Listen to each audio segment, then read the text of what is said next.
Portugueses, acabei de decretar o estado de emergência. Uma decisão excepcional num tempo excepcional. A pandemia do Covid-19 não é uma qualquer epidemia como aquelas que já conhecemos na nossa democracia. Está a ser e vai ser mais intensa. Vai durar mais tempo até desaparecerem os seus últimos efeitos.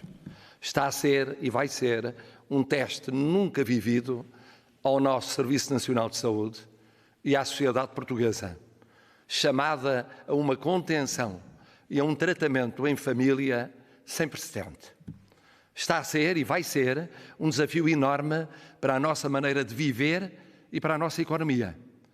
Basta pensar na saúde, na educação, no comportamento nas famílias, no trabalho, nos efeitos no turismo, nas exportações, no investimento, na fragilização de famílias e empresas, nomeadamente de pequena e média dimensão. Esta guerra, porque de uma verdadeira guerra se trata, dura há um mês. Começou depois dos vizinhos europeus e também por isso pode demorar mais tempo a atingir os picos da sua expressão. E o que fizemos nestes últimos 15 dias? Entendemos e bem que no nosso Estado Social era e é uma tarefa de todos e não de cada um abandonado à sua sorte. Apostamos na contenção para tentar limitar o contágio, ganhar tempo para preparar a resposta e evitar uma concentração muito rápida da procura de cuidados de saúde. Na contenção, o Serviço Nacional de Saúde fez e continua a fazer heroísmo diário, pela mão dos seus notáveis profissionais. E com eles, todos os que estão a garantir a segurança e a produção e distribuição de bens essenciais para que o país funcione. E os portugueses, com a experiência de quem já viveu tudo numa história de quase 9 séculos, disciplinaram-se, entenderam que o combate era muito duro e muito longo e foram e têm sido exemplares. Numa quase quarentena que revela o bom senso de respeitar as orientações das autoridades de saúde. E digo-vos, por testemunho próprio, é nosso dever acatar as orientações genéricas e, por maioria de razão, as recomendações específicas das autoridades sanitárias. O Governo, que tem entre mãos uma tarefa hercúlea, adotou medidas tentando equilibrar contenção no espaço público e nas fronteiras e não paragem da vida económica e social. Medidas que todos, Presidente, Parlamento, partidos, parceiros sociais, apoiamos, conscientes de que só a unidade permite travar e depois vencer guerras. Aqui chegados, entendi dever convocar o Conselho de Estado e, nos termos da Constituição, ouvi o Governo e solicitei autorização à Assembleia da República para decretar o estado de emergência. Sabia e sei que os portugueses estão divididos. Há quem o reclame perante ontem. Há quem considere dispensável, prematuro ou perigoso. Sabia e sei que em plena crise as pessoas se sentem tão ansiosas, tão angustiadas, que aquilo que pedem um dia ou uma semana, uma vez dado, é logo seguido de mais exigências ou mais reclamações, à medida que as preocupações ou os temores se avolumam.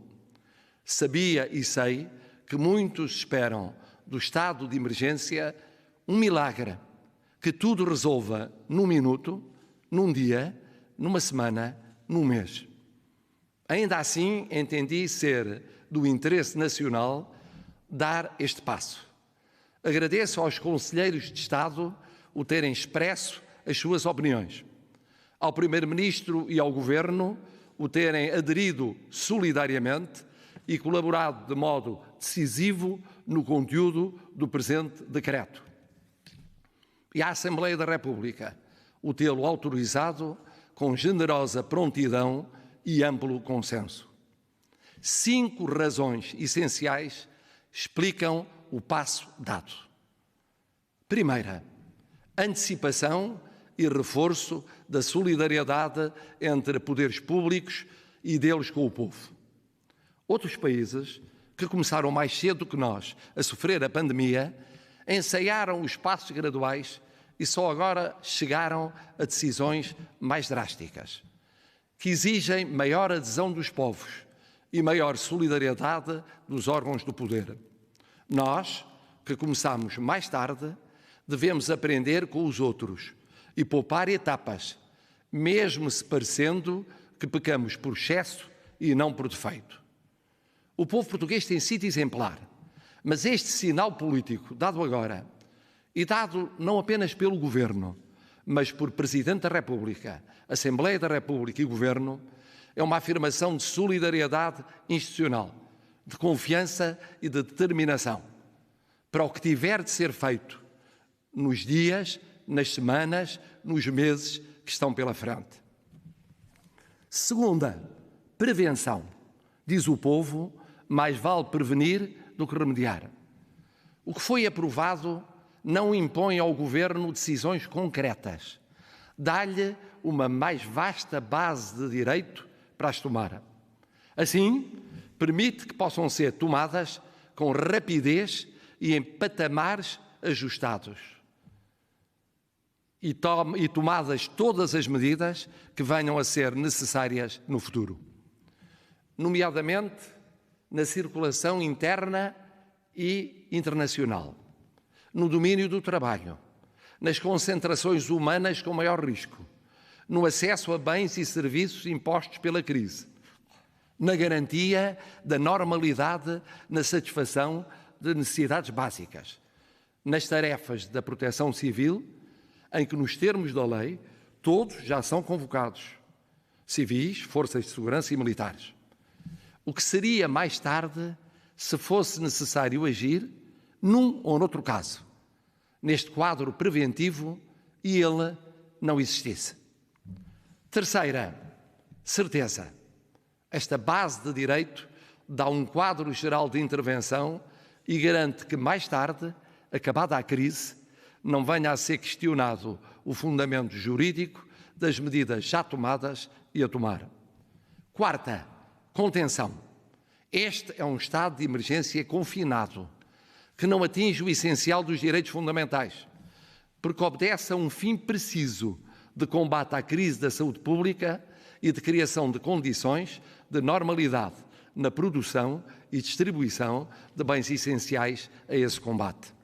Quinta, flexibilidade.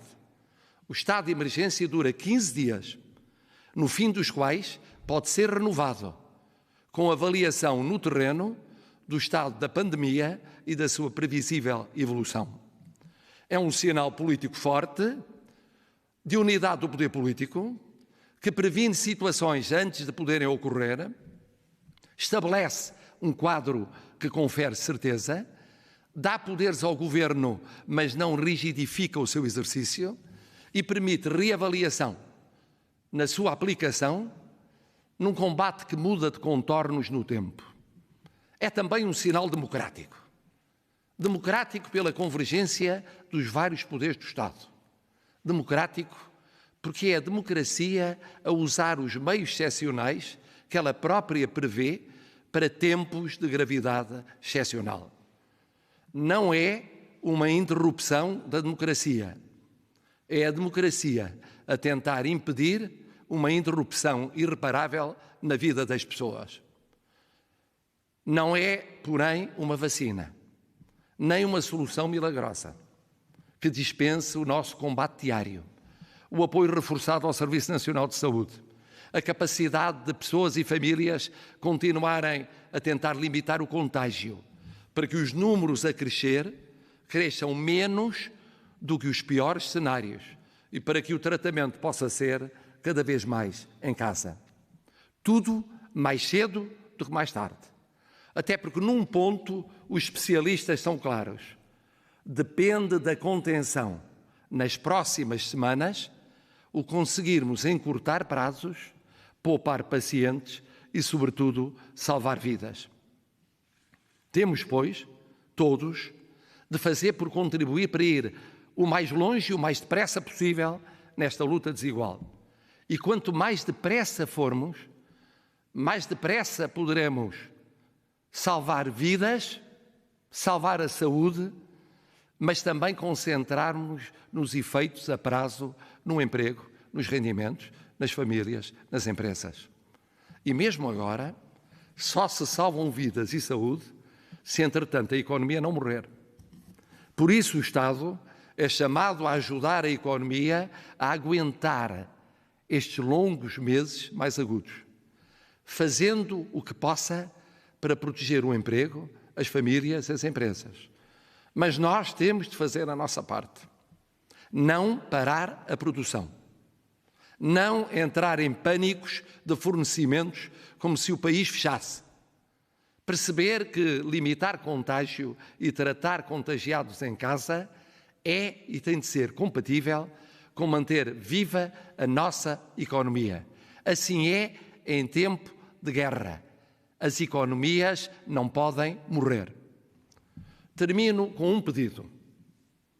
Nesta guerra, como em todas as guerras, só há um efetivo inimigo. Invisível, insidioso e por isso perigoso. Que tem vários nomes. Desânimo, cansaço, fadiga do tempo que nunca mais chega ao fim. Temos de lutar todos os dias contra ele. Contra o desânimo pelo que corre mal ou menos bem. Contra o cansaço de as batalhas serem ainda muitas e parecerem difíceis de ganhar. Contra a fadiga que tolhe a vontade, aumenta as dúvidas, alimenta indignações e revoltas.